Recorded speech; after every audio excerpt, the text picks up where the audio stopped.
Mais en Haïti, aujourd'hui, nous avons pas mal d'initiatives qui sont prises pour sensibiliser les jeunes autour de l'entrepreneuriat, autour de différentes activités, entre autres. Mais le plus souvent, on se demande quels sont les livres d'ouvrages qui permettent à ces jeunes, à ces enfants, à ces écoliers de pouvoir s'informer et de se former en matière économique, au niveau de la finance, pour parler de richesse entre autres. Parce que trop souvent, nous nous accrochons un peu plus à la pauvreté en lieu et place à la richesse, pour développer cette culture de la richesse, cette culture financière.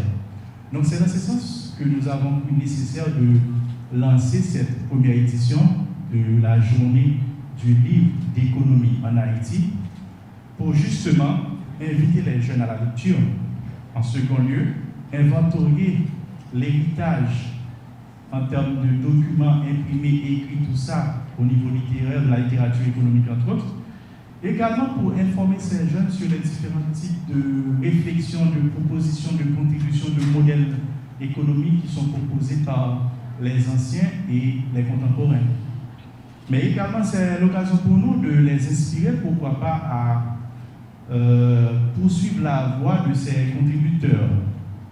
Entre autres, c'est dans cette perspective que nous avons cru nécessaire dans le cadre de cette première édition, d'honorer la mémoire de deux grands écrivains, de deux grands économistes.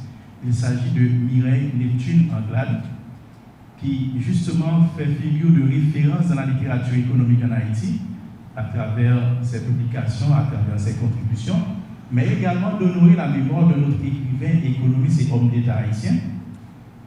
Il s'agit de M. Marc Lubazin.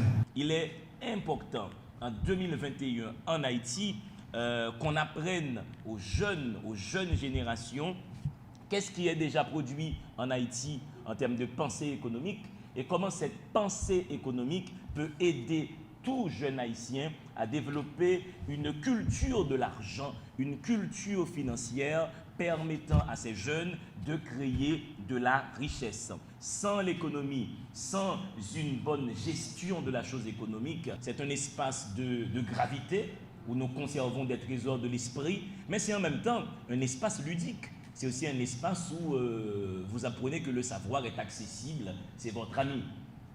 Donc je poursuis pour vous dire qu'il devient nécessaire d'indiquer aux jeunes générations, voici les comportements économiques responsables qui puissent aider ces générations à créer de la richesse.